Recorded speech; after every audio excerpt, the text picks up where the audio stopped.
Welcome back, everybody, to this episode of the Open Concept Podcast, where we are breaking down those unnecessary walls and barriers that stand in the way of greatness. Our guest today, returning guest, Manja Horper, joining us again today. Since our last podcast, which was really well received, it was super fun. It's always great talking about you. We were nerding out about just really what's going on in the world of trades and home service businesses, and some of the skills and the nuances that are really being lost, and what to do about that to help the industry. And since then, in our last podcast, you were alluding to you had just finished writing your book, and it was just going out to the publisher, and it was just like about to kind of hit the shelves in the next month or two, and now it is out, it is distributed, and I am super excited to talk to you today about your book, Passing the Torch in the Trades. Manja, welcome back. Thank you for having me. I was just going to reach and grab for a copy of the book and hold it up. What a thing to write a book, to launch it, and then to wait for that feedback, the feedback from the readers. And it's actually really positive.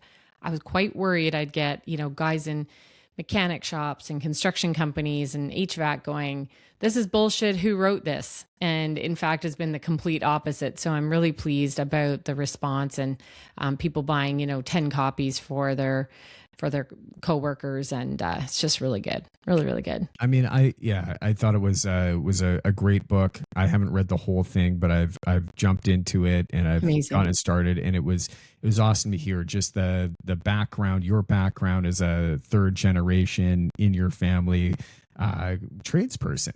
Yeah, right? Having the experience, because I think that's one of the problems with these books that do get written is it's a lot of theory, but in this case, the author being you, it comes from a huge lineage of being involved in the trades businesses and seeing great skills that were once taught, and now starting to see the problem that we're facing if we want to continue growing in the trades businesses through different industries, and a lot of that skill sets. Because I think when we think about trades and we think about craftspeople, right, the craftsman, it's like you're thinking about somebody that it's working with their hands. They're almost an artist, but they care so passionately and deeply about what they're doing, and a lot of those nuances. There is a big concern that a lot of that is going to get lost as we pass the torch of the trades and home service businesses to the next generation, and that maybe quality is going to drop. Maybe the drive to bring new people into the industry is going to tailor off, and in fact, the industry as a whole may really start to suffer. And your book really addresses a lot of that information, and it was very cool to jump into. Yeah, I mean, Pass the Torch exists in a few different areas. We've got a few crises happening at the same time. There's a lot of companies that are just going to close their doors because the owners are at retirement or beyond retirement and don't have a plan for passing the torch from a succession perspective. So they haven't thought about selling the business, or they don't have anyone that's kind of risen up as a second in command to really take it over. There's, a number of reasons why that happens. So that's one aspect. And there's a lot of businesses that'll just close their doors. The second is not passing the torch and creating that leadership succession. So whether you own or not, there is an element of you have to be able to pass the torch to somebody else who can rise into a position of leadership. everywhere from site super up through the kind of leadership levels until you get to the top. That's really important. And there's been way too much hoping people will just like fall into leadership and happen to be good at it and get better as they go through trial and error. But we don't have the luxury of that time or the luxury of screwing it up a lot, because the next generation of workers, the young ones, even young, millennial and younger, they don't want the same kind of leadership that other people used to put up with. They expect strong leadership. They expect good culture and honestly more pleasant interaction and communication. They're not interested in getting yelled at or being bullied. They want more finesse from their leaders. And so that's another big area that I talk about, is we've got to develop our leadership skills, not just as owners, but also up through all the ranks, so people stay and actually enjoy working and they're loyal. The third is passing the torch with the knowledge and experience that sits within the company. Because we're at this retirement wave, we've got 1 in 4 in some industries, even up to like half of the staff are over the age of 55, which is nuts, because you've got a ton of experience walking out the door in a few short years. And there's not a good plan for capturing that information and making it available for the next generation through training. It's just been, well, stick around with Jim Bob for 10 years and let's hope you pick up what he's got, because there's no formal process in many cases. So yeah, I mean, the book definitely addresses a lot of challenging topics, and none of it's without work. So my worry was that I'd, provide people with the solution and everyone would go, yeah, screw it, I'm not doing it. That's too much work. So yeah, we're balancing that.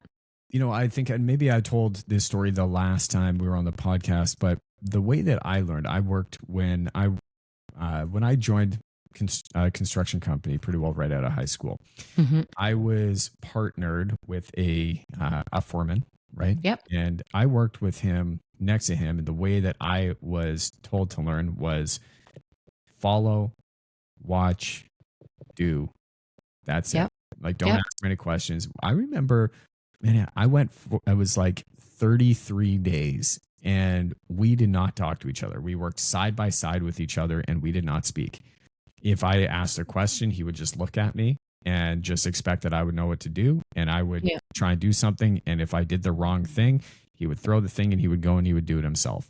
And that was it's a really big problem. And we were actually talking about this last week. I was at a General Contractors Association event and there was like 700 people in the room. And I was doing a talk on passing the torch to the next generation of leaders. So really, like, how do you do that succession planning with leadership? And I had a couple guys come up to me after, and they were in charge of, kind of training and talent for the field. And they said, oh, I was going to put this apprentice with this guy, but after hearing you talk, I think I need a better plan, because he's going to hate having to take on that apprentice. And I don't think he's a great teacher.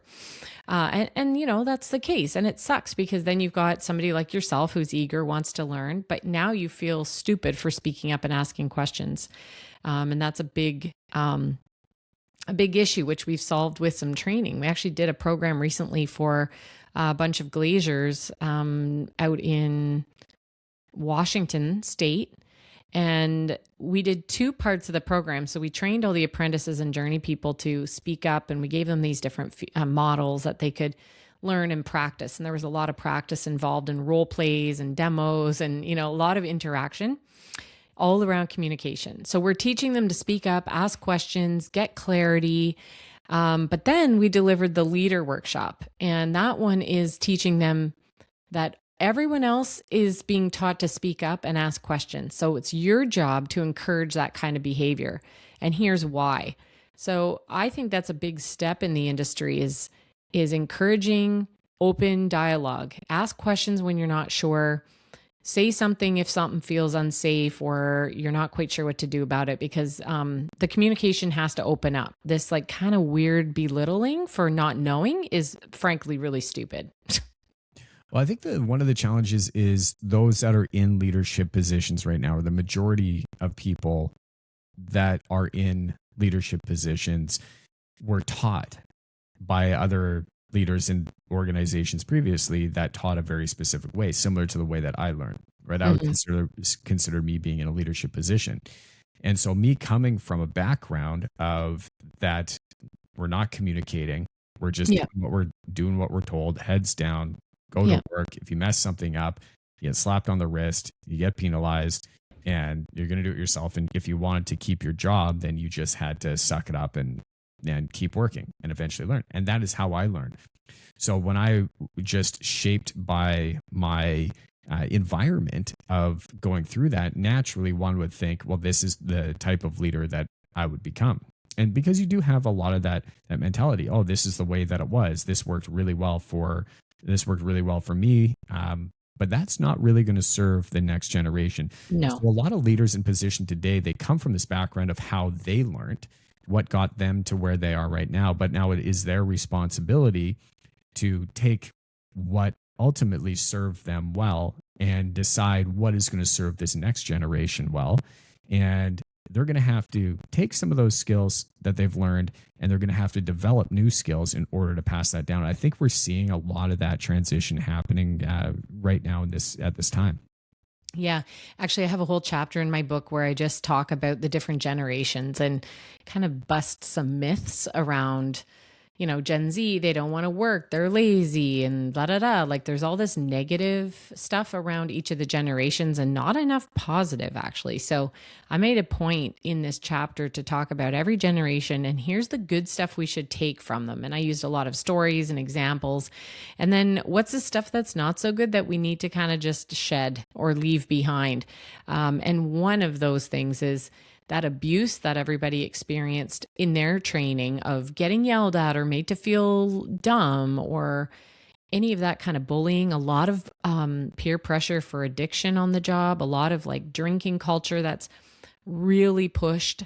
That kind of stuff we need to let go. We can't bring that on. It's sort of like passing that abuse from your training on to the next, like it's my turn to be an asshole now. No, actually, you don't need to be. And I've had amazing conversations with guys all over the place in many different trades. And, this idea of encouraging drinking or addiction kind of through the workplace is really negative and it's very pervasive. Mm-hmm. It's pretty dangerous too, like not letting guys in the group until they're getting drunk at the bar at lunch as well as you. That's not cool. So it's in safety, it's in, the kind of societal, cultural side of the work, and it's in the actual skills to get the job done. So, we don't need to continue this stereotype of the industry being kind of, lowbrow. I think what people need to realize too is your culture is going to be formed around the leader, right? So your vibe attracts your tribe, however you want to, talk about it. But ultimately, if you as the leader of your organization, if you are showcasing traits that are, similar to what you're talking about, whether you're out drinking all the time, like this is what you value, then those people that are working with you are going to see what it is that you value and they will start to mimic that. Yeah, the culture is going to be made whether or not you are intentional about it or not. And culture a lot of times gets ignored as sort of a touchy-feely HR crap.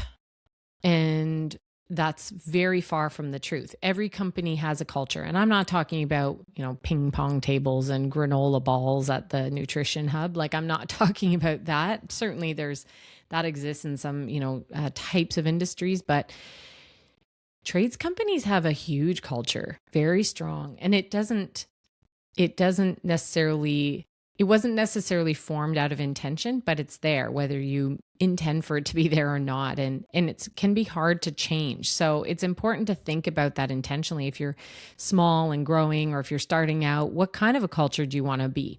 And I do provide actually a number of suggestions. I have a little workbook. I wonder if anybody's interested in referencing it. It's free, kind of goes with my book. So we can maybe send them there. We'll make sure we get it in the show notes. Yeah. Yeah. So I'm not great at this kind of marketing side of things always, but on the page where you can buy my book, if you scroll kind of part way, you can grab a couple free chapters. And also there's this free workbook. And in it, I just kind of take the leadership stuff that I teach in the book and broke it down into something that they can print and kind of work through. Some people are going to take this book to that level. They're going to do something with this information. They're not going to just read it and go, okay, that's nice. They're going to actually do something with it. And those are the guys that are going to win. So really, if you're creating a culture, you have to be very intentional about setting the vision for your business and the values and guiding principles and living those out day to day, not just in your own leadership, but actually through your leaders. Your leaders also have to embody that. So there's no like, oh yeah, guys, that's what the boss wants, but fuck it, let's just do our own thing. Your leaders can't be operating like that, or that's going to create a culture where you disregard, the company values. So it is important. It's got to be driven in the day-to-day regular behaviors and actions and activities that happen. And that's how your culture is going to actually grow and be formed. So it's really important. Very powerful about being intentional, because your culture is going to be shaped whether Real quick before we get back to the show, if you have heard anything on this podcast that has resonated with you, or if it's helped you in any way, appreciate more than anything in the world if you could go hit that subscribe button or leave us a review. It helps us tremendously. I want to go back to being able to continue to serve and do more and more and help out and get bigger and bigger guests on, better and better. The only way that I can do that is with your help. I'm so honored to be here. Let's get back to the show. Appreciate you. Have a wonderful day. You're intentional about it or you're not. Mm-hmm. It'll be there whether you try or don't try. So just being like, well, whatever, dismissing that, you'll just end up with something that's being driven without you driving it. And if you are going to build a culture, that is arguably one of the biggest and most powerful things. It's going to be the thing that's going to get you through difficult times. It's going to be the thing that's going to move things forward when things are going really, really well, when you're celebrating those things. It's going to define what your team shows up, how they show up on Monday morning to their meetings. It's going to show up how it radiates to the customers in the marketplace. It's going to show up in recruiting new staff and new team members when they come on board, right? It's going to absolutely define how attractive your workplace is to others when you go out and you seek help. Because you hear so many people say that, we're having a really, really big problem with hiring right now. We're having a really big problem. We can't find good people that want to stick around. Okay, well, somebody is, right? Somebody is finding good people that is coming in and they are sticking around. Oh yeah. Why isn't that you? What is happening? And I would argue that you need to take a look at your workplace culture, because if your team is out there and they are ranting and raving about all the great things that your company is doing and how much they love their job, somebody that they talk to along the way is probably working for another company, and they're going to start thinking, maybe I should consider working for your company. Do they have an opening coming up? Because when they do, let me know, because I'd love an opportunity to speak with whoever's doing the hiring. I have something in my book called the Talent Flywheel, and it addresses, I wish I could share my screen and go into a deep dive here, because I think this is a really powerful summary. And the way that this is the framework that we use to help diagnose a company. So when a company says, we're really struggling, I want to know where, and then that gives me a sense of where to start. So if they're having a hard time recruiting, we're looking at some of the basics, like, there's pay and hours, and are you a reliable company to work for? Are you safe? Because most applicants are looking for a pretty low risk choice when they're picking a job. They're not going to go for a risky, I don't know if this is going to pan out. They're going to go for the company that seems the most low risk and just the best bet. And you've got to be able to present yourself as that amazing bet. And so there's a lot of leadership decisions that go behind that. You've got to have a great site so people can look you up. You've got to have good reviews on the employee sites and an awesome job description and, transparency around the pay and the schedule. There's a lot you've got to be able to show. And that's just the first bit. So if they are looking to recruit and they're really having a hard time, we're just sort of helping them polish up that front end, that stability, but also you've got to be able to reveal the growth opportunities within your business. Because when you're trying to pull someone in, you've got to show them a journey beyond the first few months. You've got to show them, hey, there's career growth here, and here's how we train people, and here's how we provide opportunities within, within the different job roles within the company. Because a lot of people aren't looking for a job. They're looking for something that they can grow into. And that's a big complaint about young generations. Like, oh, they think they should own the place after 2 years. I don't know if you've heard that before, but that is because young people want to see a career pathway. They want advancement.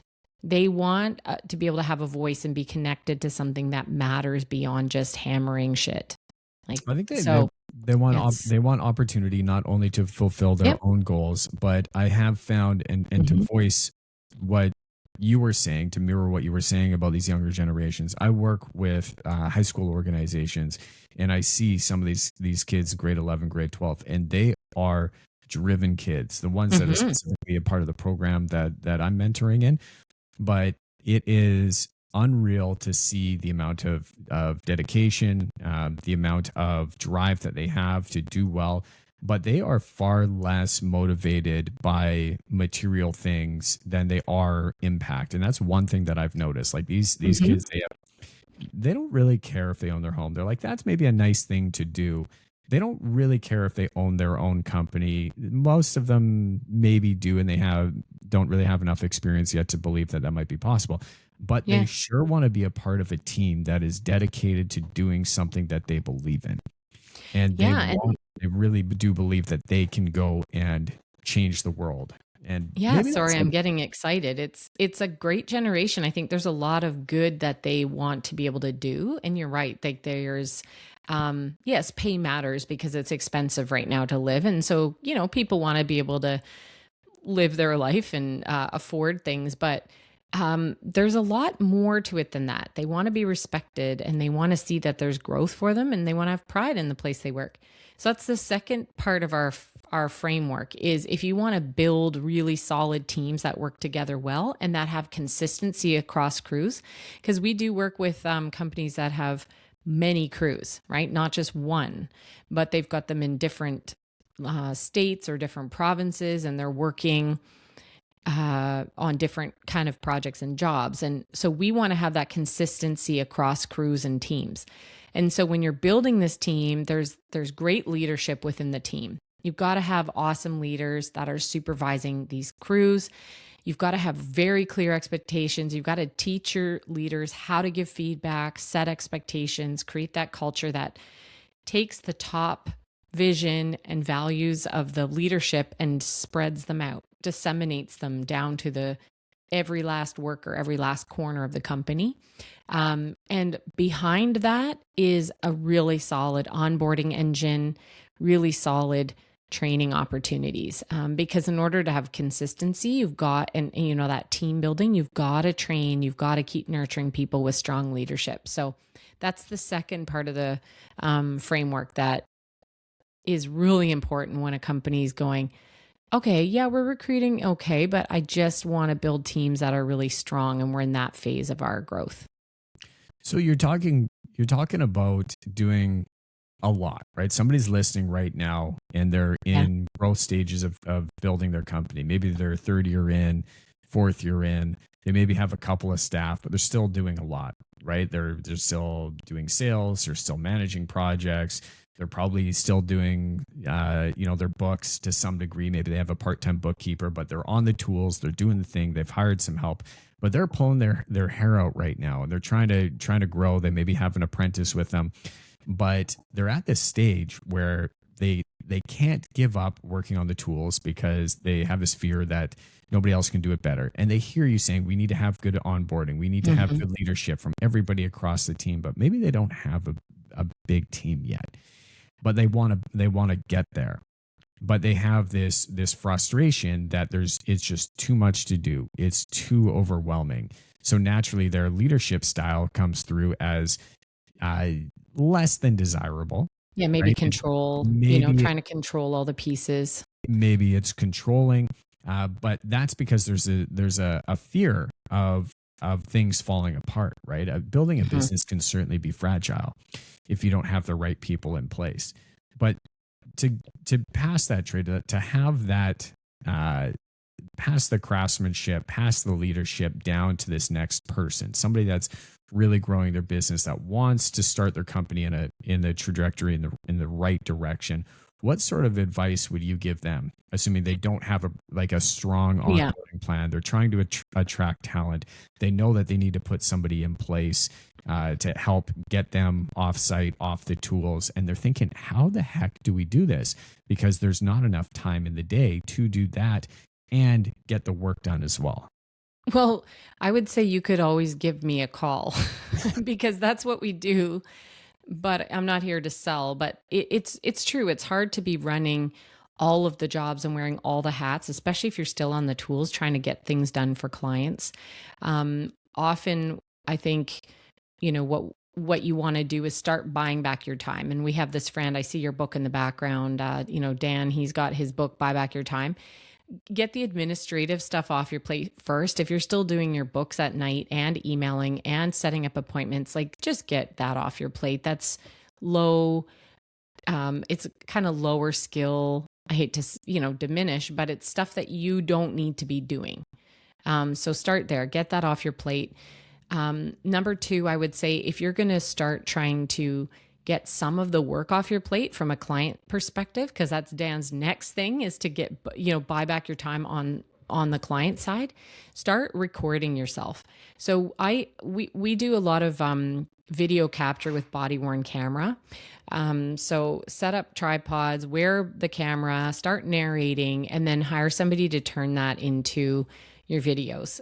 Get really organized from start to end in your process, whether it's installation, whether it's construction or renovation. Don't just let it all happen. You got to start documenting it. And that will end up becoming your training ground for other people. So yeah, you do have to be systematic about it. If you're outsourcing it because you want to grow a little bit faster, we do a lot of that capture and start setting up the onboarding, start setting up what does recruiting look like for your company? How do you create great job descriptions? Have somebody filter through and find good people on your behalf, because it is really hard to be doing all those things. You can't do it all at once. So you have to look at your biggest constraint and start solving for that first. You don't have to be an expert curriculum developer. That's not what you're good at. So don't try and do everything. But documentation, as you know, Brandon, it's start creating the systems in your own business to document what you do and how you want it done and set those standards so that someone else could be trained on it. You can't train people if you don't know yourself what the system and what the standard needs to be. You told a story in your book, and you were the boss's daughter on an all-female crew, and you were restoring an old heritage building, and that's not a super common story. No. But what did that experience teach you that the average male tradesperson never got exposed to? Wow. That's a really interesting question. I just remember it being super fun. So yeah, for a little bit of backstory for anybody who didn't hear the first episode or didn't read the book, I grew up in my dad's general contracting business, but his specialty was historic restoration techniques. So he was a real craftsman. We worked on buildings that were mostly designated heritage, so protected in some way. And so they couldn't be demolished and they had to be restored or preserved to heritage specifications. So that was pretty neat because my dad learned the trade. He's English, so he learned from a lot of guys from England, also Eastern European, Croatian. I know we had a Serbian guy that I worked alongside, Bronco. I still see Bronco the odd time, and his English is no better than it was back then, but man, learned a lot. So I think there were some benefits being a woman on site with. It was a couple of my sisters and some of our friends, and we worked for about 4 years. And by a couple of years in, we were starting to supervise our own projects.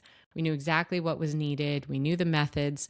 We were super smart, dialed in, and we cared a lot. We knew that the success of the business obviously was tied back to our family. And so, we were probably the ideal workforce for my dad in those crews. And he had about 30. So we made up maybe 4 or 5 out of 30. I just remember it being fun, and he loved it because we were really careful. You're working on materials that are a bit fragile. A lot of cataloging, you had to be really organized because when pieces were being removed and restored, they had to go back in place. You had to carefully remove fasteners, nails, glue, scrape off, paint, restore it back down to the original wood, sand it until it was flawless. And this could be 150, 200-year-old wood.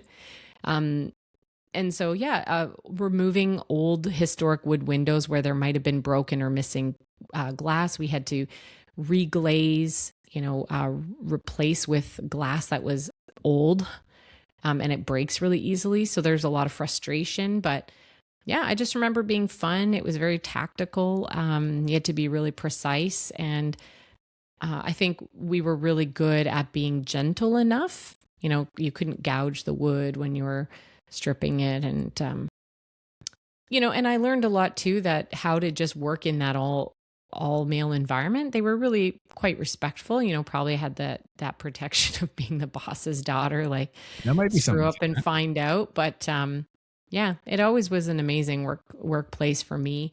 But I can see, like, now we've launched a program for women called assertive communication for blue collar women. Mm-hmm. And this is meant for those women where you might be some of the few on site, and it can be really tricky and in some cases very unsafe. So we're actually teaching women how to speak up when something's not right or they feel unsafe, but knowing when to let it go if it's a joke that you don't have to inflame. So there's a balancing act. And for women, they're kind of working two jobs on a site. They are doing their work to 110% to prove they can be there. And they're also managing kind of the guys, they're managing communication, they're managing reactions, and it's actually a pretty heavy load without being too feminist. Well, I mean, it's traditionally a very male heavy role, right? In any single trade, whether it's carpentry, heavy duty mechanics, whether it's painting, drywall, like there's not a single trade really that has been dominated by a female demographic for any significant period of time that I can think of. Maybe I'm wrong, but no, not in the building trades for sure. I mean, even I classify chef, tailoring, sewing, hairdressing, and barbering. Those are all technically trades. They are. So some of them have more women, but the building trades, sort of the more, what we've always thought of as dirty jobs, are definitely male dominated. And I'm not saying that they need to be taken over 50-50 by women. I don't think there should be any of that stuff, but the environments can be a lot more hospitable to women because there's no reason why women can't do an amazing job in just about all the trades. Give me a job that, some of them maybe women don't want to do, but for the most part, it's, they're really, really great opportunity to fulfill this this worker shortage that we have with women. I believe you mentioned that the apprenticeship level of women is 5%.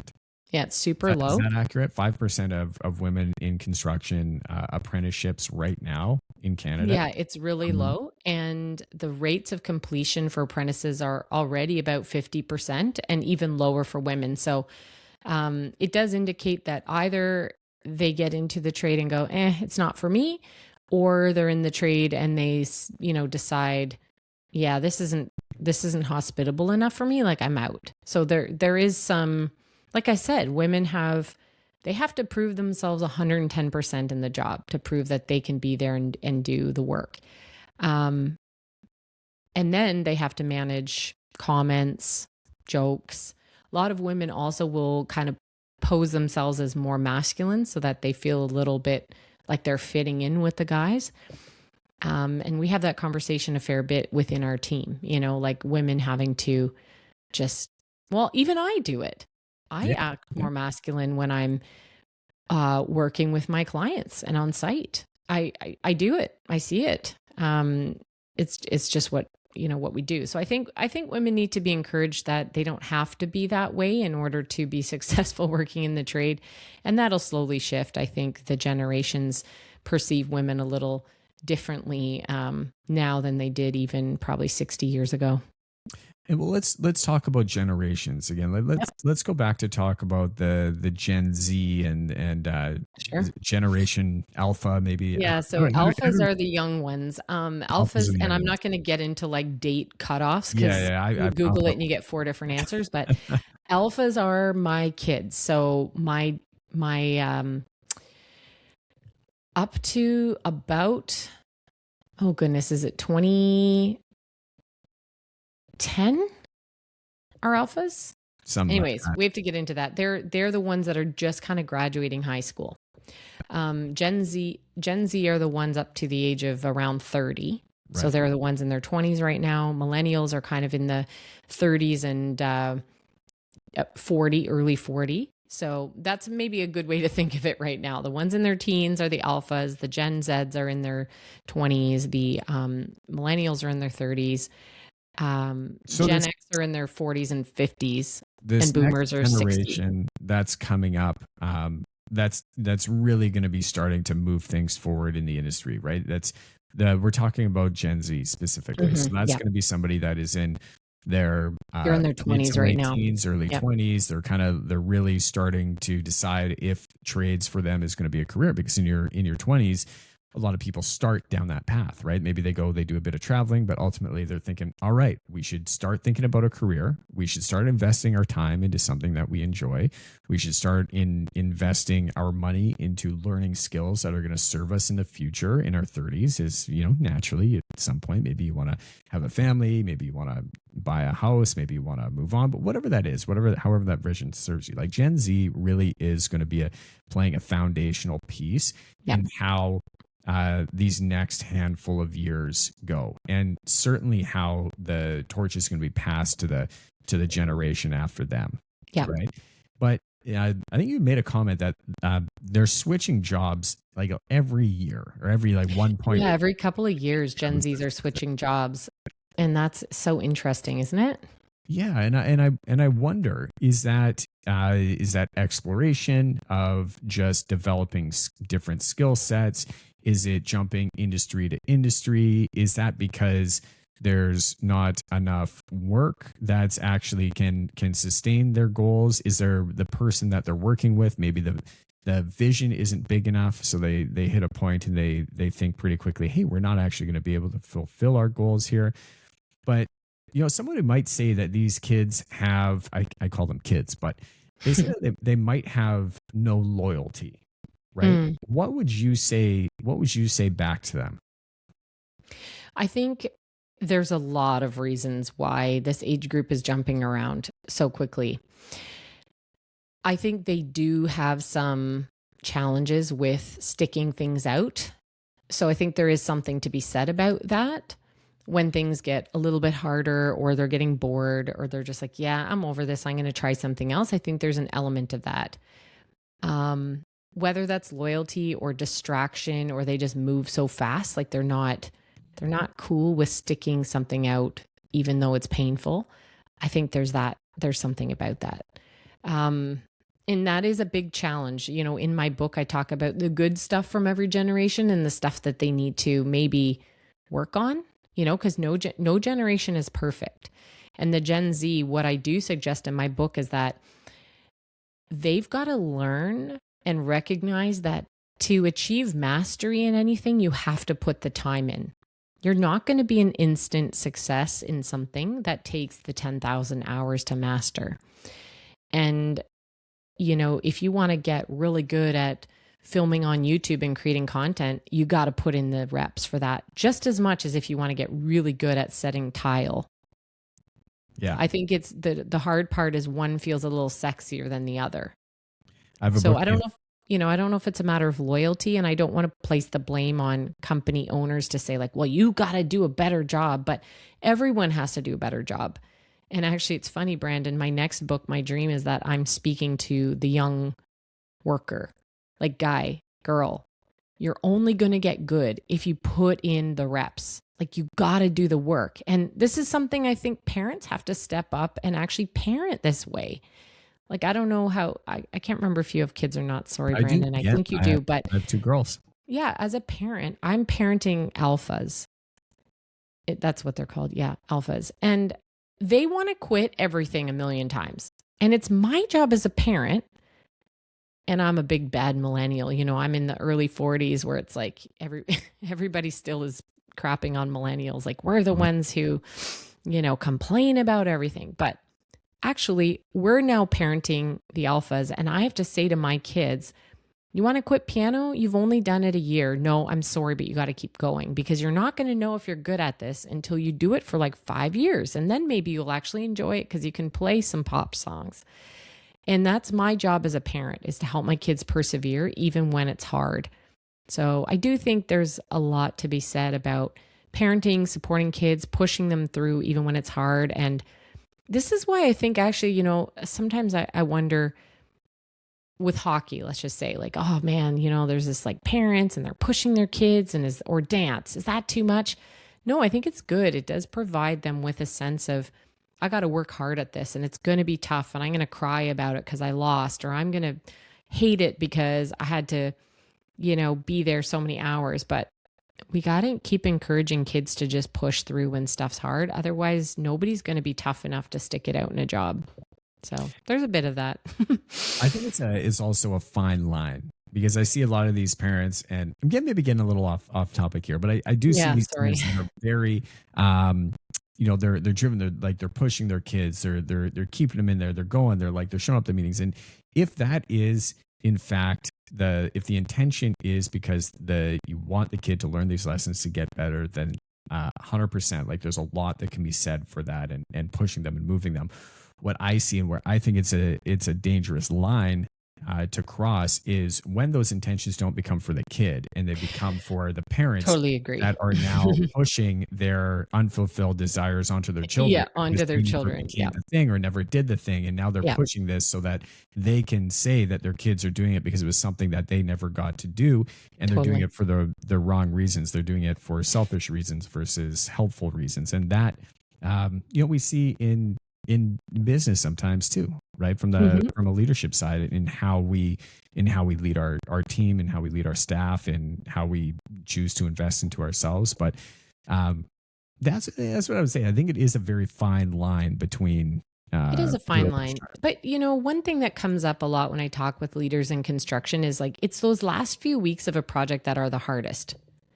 Are they not? Sure. Like it's the 100%. Finish. It's the like sticking around until that last piece of trim is installed and that last bit is cleaned up, and that lingering, faucet that hasn't arrived, or putting on the finishing touches. Like that's the hard part in a project.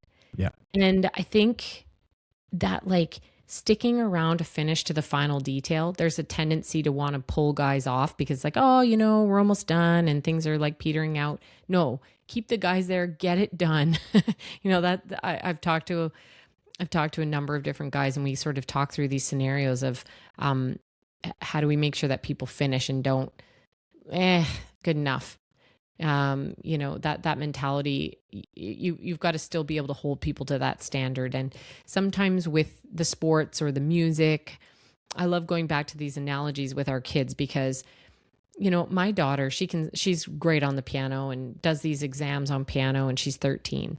Sometimes she goes, you know what, Mom, it's good enough. I'll probably get like an 80 or a 75. And I'm like, no, like you need to actually consider that you could strive for full completion of this song. It's not good enough to play it and mess up a couple spots. That's not good enough, actually. Like, why don't you push yourself to do your best in it? Kids aren't going to push themselves to be the best in it naturally. You might get a few that do, but I think generally speaking, it's okay to get somebody to push through until something's completed.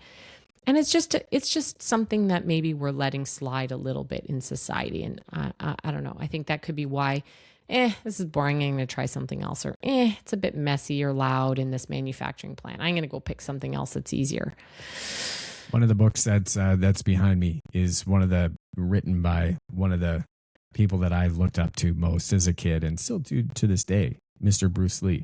And he has his saying is, "Fear not the man that has practiced 10,000 kicks once. Fear the man that has practiced one kick 1,000 or 10,000 times." Hey, yeah.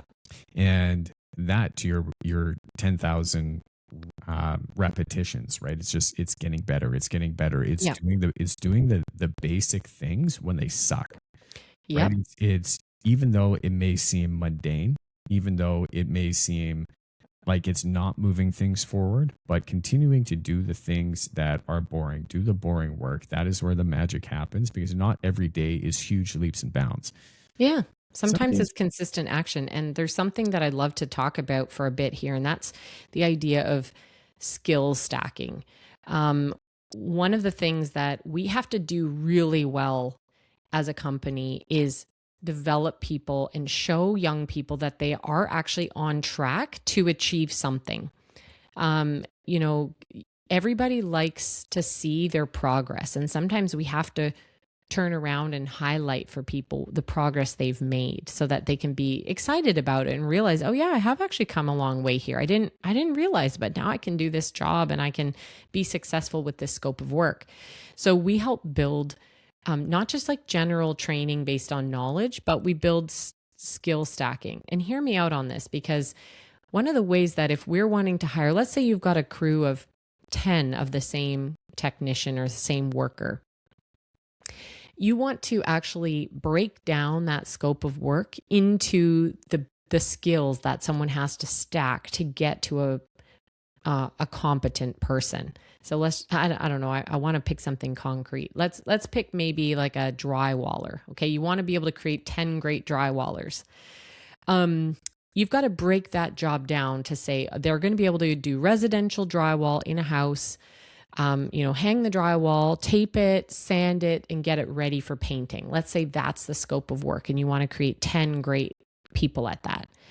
You've got to, as that, thinking about how do I train people, because I'm not necessarily going to be able to recruit 10 ready to go drywallers that are doing it at my level. If you think I want to train them, how do I do that? And we can apply this to any trade. So break it down into the skill set. Not only is it just, I need them to be able to mud it. Okay, you need them to be able to mix the mud. You might have somebody mixing mud for 2 weeks straight, just until they get the consistency bang on. So we sometimes think about exposure, like let's give somebody broad exposure to a whole bunch of different parts of the business. But there's something to be said about concentrating the skill development until they really nail something and then moving them on. And that's sort of the idea in a sports team of skill drill. So if you want someone to be a great soccer player, like you said, you give them the same corner kick 10,000 times. That's how you get a David Beckham. And so in the idea of skilled trades, our training is now focused more on what are the skills and how do we make that person great at that skill before we move them on? Not to the point of fatigue or like, oh my goodness, like shoot me now. I don't want to see another bucket of mud, but okay, great. Now you can do it. You know it. You've mastered it. And then you move them on to the next skill. Now, what gets frustrating is there's a complaint about like, well, common sense is lacking. No, what's lacking is these young kids haven't tinkered like we used to. They don't play with the tools. They're not in the forest building forts and using handsaws and going, oh, I almost cut myself on that one. I better move my knee next time. Like they're not learning through that kind of childhood trial and error. So they're coming to the trade potentially without ever having used a lot of tools. They haven't maybe learned how to accurately measure. So we just have to actually break the skills down into the ones that we used to think were common sense. No, we have to train them now. And that can be hard to get your head wrapped around. We have, for each role of our company, we have what we call competency models. So that's exactly what they are, right? So if you're a site super, for instance, it's breaking down that position that if you are competent in all of these areas, boom, boom, boom, 1 through 20, then you have successfully completed the onboarding and you should be competent in your role, right? Okay. If there's something that is missing or something goes wrong, then we go back to the competency model. Has that person been trained in this area? They have. Yep. Okay, well, when was the last time that they were trained? And now is this a process problem? Or because you can't really very rarely can you teach somebody something once and then have it stick. That's exactly right. You've got to do it over and over again. And you're doing a disservice if you keep jumping them around to different skills. These skills need to be continued to be renewed and looked at. Yes. Right. Yep. And refined. But so many people, they will end up getting in a position where they're going to say, look, I would love to spend the time with these guys just mixing mud. But the reality is there's no time for that. We have real clients that are paying us real money. Like margins are tight. We don't really have time to do that. That would be ideal if cash flow was coming in and it was good and we could set guys up and train them here on this thing and have a controlled environment where we could set them up. But it's really like we got to move quickly. And I don't see the time to train these guys on everything as methodically as we would like. I love the theory, but we need to train them on site. Yep. And every site that we work on is going to be different. And every, situation is going to be different. Some jobs are going to be big. Some are going to be small. Some are going to have really picky clients. Some are going to have not so picky clients. Sometimes you're going to be, whatever the variable is. But the ability to pull people aside and set them up for a significant amount of time and only have them mix mud. Or if you're laying floors, only have them install a certain type of floors until they become competent in that. Or if you're an electrician, right, only installing pot lights until you've mastered that and then moved on to something else. Whatever that is in your trade, one might argue that this sounds great. I would love to do that, but we don't have the time, the money, or the resources to make that happen. So what's the next best thing? Yeah. So what I've recommended in those cases is setting up like a little practice lab or a practice moment. So there's always those, let's take somebody who's kind of new to role. All right. So maybe they're a helper or they're not in a full apprenticeship, but they're kind of early hire. There's always moments where those guys are kind of standing around wanting to be useful, but maybe it's not their turn to do something. So when you have a playbook in your hand of these are the 50 skills this year that this new person has to at least be able to show that they can do it well enough that they're not going to wreck material. If you've got your super on site that knows what those 50 are, let's just say this is week 1 and it's we want them to get good at mixing the mud. You might try and give them some product and say, hey, it's not busy right now, or we're at the end of the day. This is the hour where we're, shooting the breeze or preparing for tomorrow. Why don't you go and do some mud mixing? Or why don't you see those 3 pieces? Why don't you just work with the hawk and the trowel and see if you can kind of spread it and just get a good feel for it. We don't want you on the wall right now because you're not quite ready, but like go play around on that ply wall or that dry wood or whatever and like practice. So you can actually give some practice moments. It doesn't have to be where it matters the most and doesn't have to be 8 hours in the day. It could be an hour. Or you could have like a Saturday, hey, come into the shop and come drill a million holes in this drywall until you can do it without shredding it. Or I don't know, like you can just set up some more opportunities to practice. It doesn't have to be where it matters the most on a job when you're in a crunch. I think that can be a nice alternative. We're not going to be able to train those people if we don't get them engaged in the trades in the first place and get them excited about what it is that we're doing. So there's and there really is a problem there. Like as far as numbers goes, you mentioned it in the book too, right? There's 700,000 retiring in Canada, right? Yeah. There's 2 to 3 million unfulfilled jobs in the US by the early 2030s coming up, right? So what is that like? What does that actually feel like on a job site right now when you're talking to people? Are they worried about this? Are they just feeling worried that they're not going to have enough people to move the business forward? Are they thinking I would love to train people, but I can't find people, and so I keep getting stuck, getting brought back into the business because I can't find good people? But what are owners telling you behind closed doors? Like what are they really thinking about this? Well, they're all trying to headhunt people that are ready to work. And I think that's the biggest mistake. And I'm advising my clients, when they're like, yeah, I'm trying to find 35 HVAC technicians that are journey people. I'm like, cool, but so is everyone else. Like you're literally fishing from a shrinking pond and it's not getting stocked fast enough. So when companies are in a position where they can, recruit helpers or apprentices, I'm like, you've got to start your pipeline now. Picture yourself in 5 years And if you invest in 5 apprentices every year, that's another 35 in 5 years. You have to, like, it's as if you're thinking about, picture sales. Okay. So you've got 2 pipelines in your business. You got a worker pipeline or talent pipeline, and you've got a sales pipeline. If today you're like, oh crap, I need a client, and you run out and try and desperately find somebody, you're not going to necessarily get somebody perfect tomorrow. Like, it's a pipeline. You got to be working on the leads. You got to nurture the leads. You got to get them until, work through until, like, oh, that house is ready to dig ground. Like, you're ready to break ground on that project.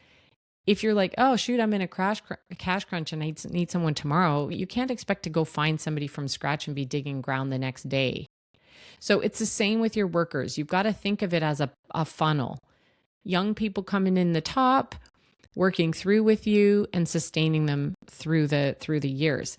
And I hear a lot of like, well, I don't want to invest in training people because they're just going to leave. And that's sometimes the case. You're going to lose people. But if you're the best guy to work for, they're going to stay with you. You've got to give them reason to stay. So there's a lot of complaints and a lot of like, we've all got to do our part. Like, this whole industry has to be taking apprentices and training them, even if they move on. It's just a mindset we've got to wrap our heads around. I hear that fear of, what if I bring somebody on and I train them up and I spend time and invest time into them and train them to do the job, and then they up and leave. Yeah, right? I hear it. I get it. Always comes back to, okay, well, what if I don't train them and they stay? Yep. What if I don't train them and they stay? And I've heard some people say, hey, I've got, someone who's been here 10 years, or not well trained. How do I get rid of them? There's that too. And just think, like, you've hired lots of guys who learned from someone else. So what if you train people and half of them stay and some go move on to a different company? Like, you're all training for the industry. That's very interesting. I think we need to get past the complaint hurdles and past the like, well, if I don't, if I train people, they're going to leave. Well, what if you train people and they stay? That's awesome. And then, work on creating a culture and like great teams that are working really well together. I'm not going to get too political on you, so bear with me here for a moment. But one of the biggest challenges, and I had a conversation with a BC finance minister out here, in BC, not too long ago, about apprenticeship programs. Mm-hmm. One of the biggest challenges is I think a lot of business owners want to bring on apprentices, but if you are a renovation contractor, a home builder, an electrical contractor, a plumbing contractor, and you want to bring on an apprentice, the challenge is you are ultimately, as a building owner, paying money out of your pocket to train these people. Your customers are paying you money to perform a job. It needs to be done quickly. Otherwise, you're not making money. It needs to be done well and error-free. Otherwise, you're coming back and you're not making money. And so a lot of the business owners that I speak to, they want to bring on apprentices, but in fact, they're saying it ends up costing me too much money because they have to take time to train. They have to, and they don't have a lot of cash flow coming in. Maybe margins are kind of tight, and they just need guys that are going to be skilled that can get the work done quickly. So they overlook apprentices, except for when maybe it's convenient. Now, one of the conversations I had with the BC finance minister is what can the government do? What sort of budget are you putting aside for apprenticeship programs to help out these companies that want to bring on apprentices, want to bring on additional help, want to do the training, but they just literally cannot afford to? What is there any help there?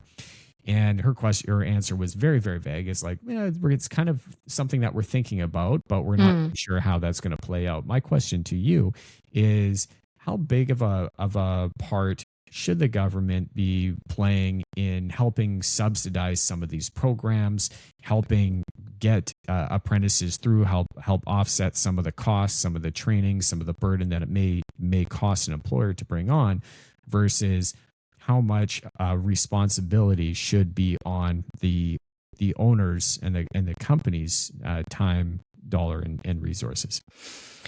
I think it's interesting because anytime we as a business ask the government to chip in on something, there's a lot of work to try and fill out paperwork and, just think of any grant. And then it's a little bit unstable because as soon as there's a different government, policies and programs change. So I think, it's nice when government provides some kickbacks. I wish governments just reduce taxes, frankly, because it would be a lot easier for us as business owners to hire young people and do the things if we paid less tax in every aspect of our life. But maybe that's for another story. I'm definitely for less taxes overall. But then, when we increase our taxes, that means we give our money to the government to then hopefully kick back into a program that benefits us. So my personal perspective is less tax is always better, because then companies can spend the extra money in ways that are more meaningful directly to them. But I think some of the governments are doing a better job in providing some incentives. So I think anytime there's a apprenticeship program in Ontario, we have the Ontario Youth Apprenticeship Program, which helps offset apprenticeship wages. It also encourages kids in the trades to start younger so they can drop a year of high school and actually go straight to work with an employer who has taken them on as apprentice, and they can actually earn high school credits. So I think there's some cool stuff happening here in Ontario for that. We have a pretty strong labor minister here who's putting money into skill development fund. There's also some open shop programs like Merit. Merit Ontario is a really cool group sponsor. So they're a lot funded by the government, and they actually help manage a lot of that group the group sponsorship. So they'll kind of operate almost like union shops do, where they actually do all the paperwork for apprentices. They do that for open shop. And they provide a lot of training there right through their funding. So there are some, I'm not as familiar with what BC is doing, but I do think it helps a lot. And bigger companies, like if you've got 200, 300, 400, 6,000 employees in your business, there's lots of those. They should be taking on as many apprentices as possible. If you've got 3 guys, yeah, okay, you're maybe going to have a helper and kind of hope for the best. So it just depends on the size of your business, what's actually feasible. You say we're not just losing headcount, people, right? We're losing mastery.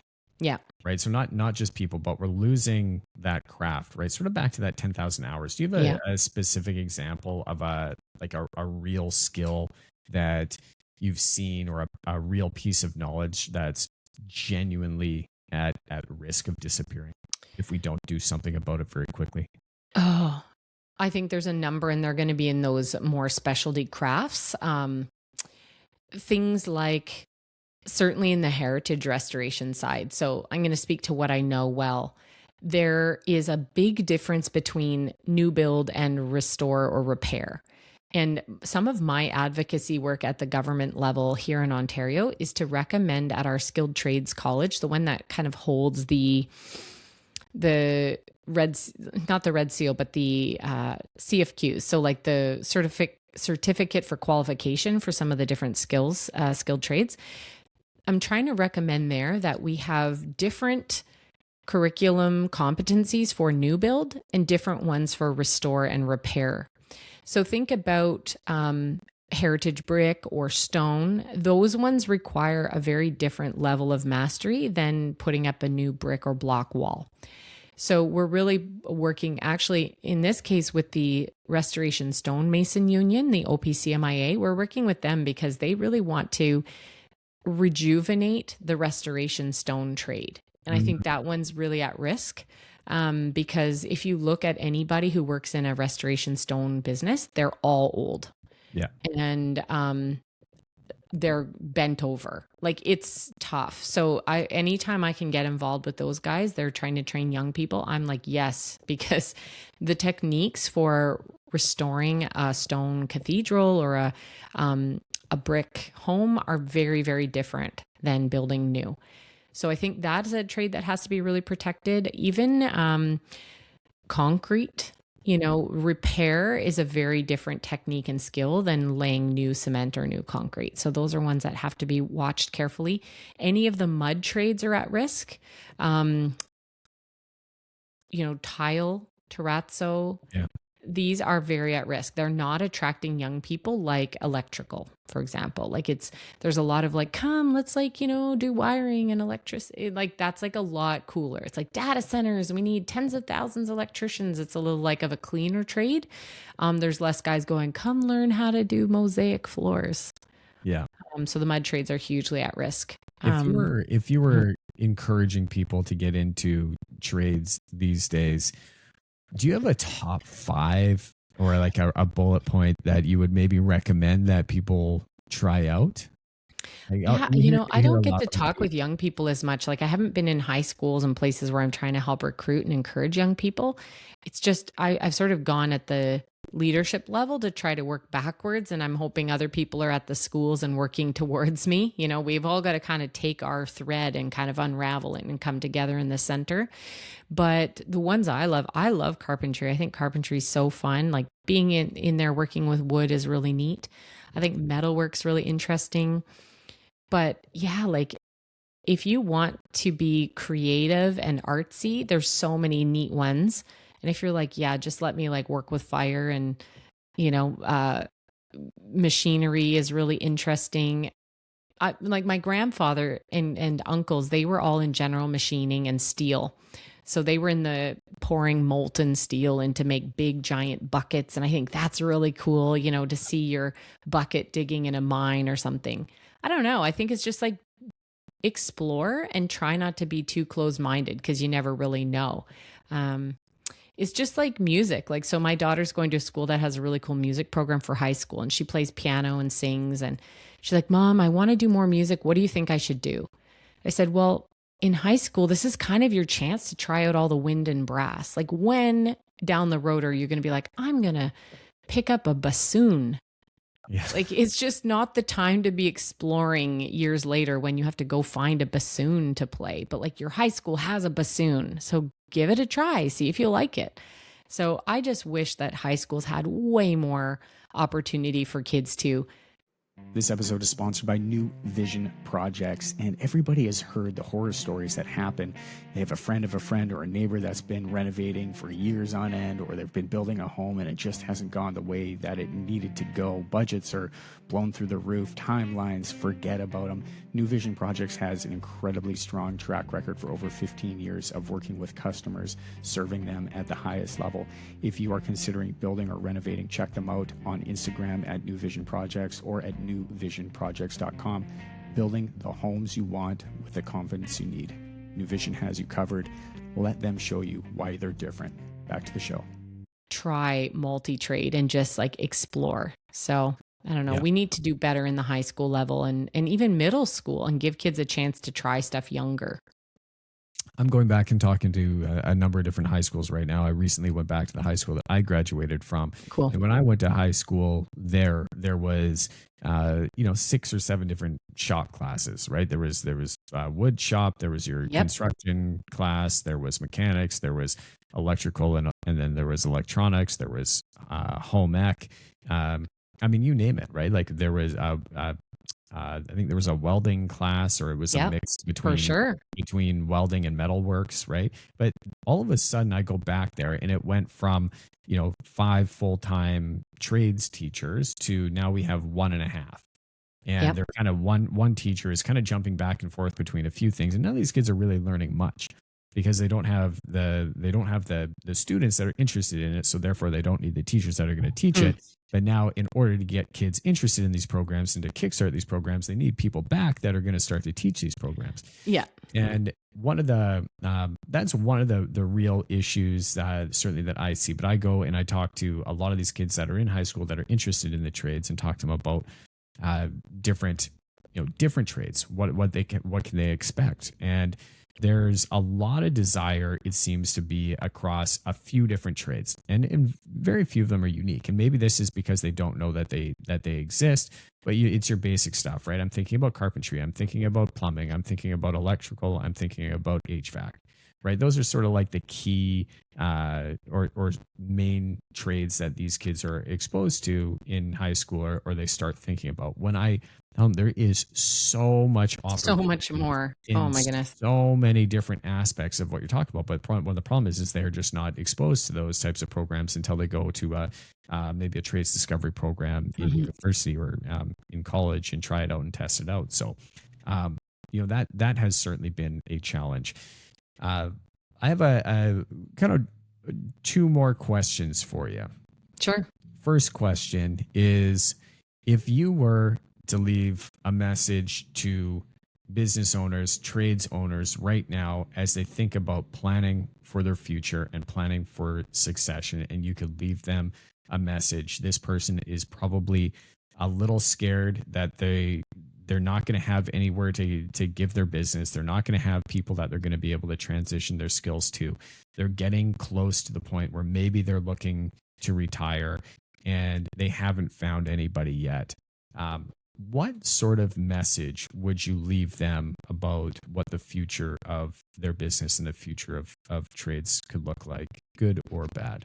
Yeah, well, I'd say don't write anything off. So if you have the intention of, I want my business to live on beyond me, then start to see and start looking out there and talking in your network. I mean, talk to me if you're curious about what's possible. I'm about to run a workshop with a woman who just helps businesses plan for their exit. And so building value within your business so that it could be positioned to sell. And even if you don't sell, it's a great business to run when it's positioned to sell. It's also great business to pass on to maybe a number two, or sell to a number two, or sell to a child. I'm amazed at how many businesses close up because they're like, well, my kids didn't want it. Well, did you ever offer it to your kids? Did you ever position it and say, hey, I'd like to sell this. Would you want to look at maybe getting involved and potentially owning it? I've got 3 guys who might want to keep running it. There's a lot of different options. So I think, again, don't let anything be an excuse. If you want to get out, figure out how to get out. I'm buying businesses. Come let me know. I know guys buying businesses. We care about this. We don't want them closing up. So, there are groups of people who want to buy. There are groups of people who want to help you take it to the next step. So I would say that's one thing, is don't let anything be an excuse. And you never know within your own business who might actually go, hey man, I never even thought about owning this, but yeah, let me know, what would that look like? Most people get scared because they don't have $1 million or, $5 million they think it's expensive to buy it. They don't realize they could pay you back out over 5 years and then you've got all your cash and they own a business based on buying it from the profits. There's a lot of ways of going about it. So, don't let any of that be an excuse. And my book has a lot of suggestions in it for how to start capturing knowledge from every different role in the business. And you may not have got this far, Brandon, because I think it starts at chapter 10 or 11, the knowledge capture engine. And I go from owner down to field person. It's literally give you different ideas and ways to capture the knowledge and document it so it could be made available to someone else. Yeah. Yeah. Oh, I absolutely love it. Last question. Yeah. If you were to leave a message for the youth, the Gen Zs, the Gen X, the alphas that are moving into the trades, and they are maybe considering the trades, they're kind of dipping their toe in it. They don't know if it's right for them. They're scared. They've heard the same sort of stigmas that we were talking about earlier. They don't know if they're big enough, strong enough, fast enough. They don't know if they have the grit. They don't know if they like being dirty. They maybe think AI is the future and this is where I need to move because my parents always told me that I should, go to university and become a doctor, become a lawyer, and becoming a plumber is not really on my list, but now I'm starting to hear maybe that's a kind of a cool place to be. What message would you leave those youth if they are considering at all to get into the trades industry? Yeah, I'd say that when you're young, you've got a lot of bandwidth to explore. So I would say get in there and try it and give it a really solid try, because worst case scenario, you're going to be able to plumb, or you're going to be able to, use that skill in some way. Your skills always stack in life. I never thought that those 4 years I spent working for my dad would turn out 25, almost 25 years later to be a legitimate career where I'm building a business using that knowledge. Here's something I'll never forget. I was in university attending a lecture, and there was the head of Maple Leaf Sports and Entertainment. So he was like the president or CEO. So he runs, at the time it was the Leafs, the Raptors, a bunch of like other sports teams. The Air Canada Center, it was called at the time, the Skydome. Like he's like overseeing this giant sports and entertainment complex with restaurants and music and event venues. And it's like the top of the thing. And I asked him this question. I said, like, what made you qualified to do this job? And he said, one time I managed a restaurant, and one time I owned a sports team, and one time I did this, and one time I did that. And all of those things combined together now makes me qualified to run this. And I've never forgotten that. So like, don't ever think that 4 or 5 years spent in a trade is a waste. You might do that, and then you go to university and work, something in AI. And then down the road, you circle back to this business that stacked into something really cool. And even my journey was like that. I was in the trades, and I was a music teacher. I taught violin. I have degrees in business. I have degrees in adult education. I worked in corporate banking.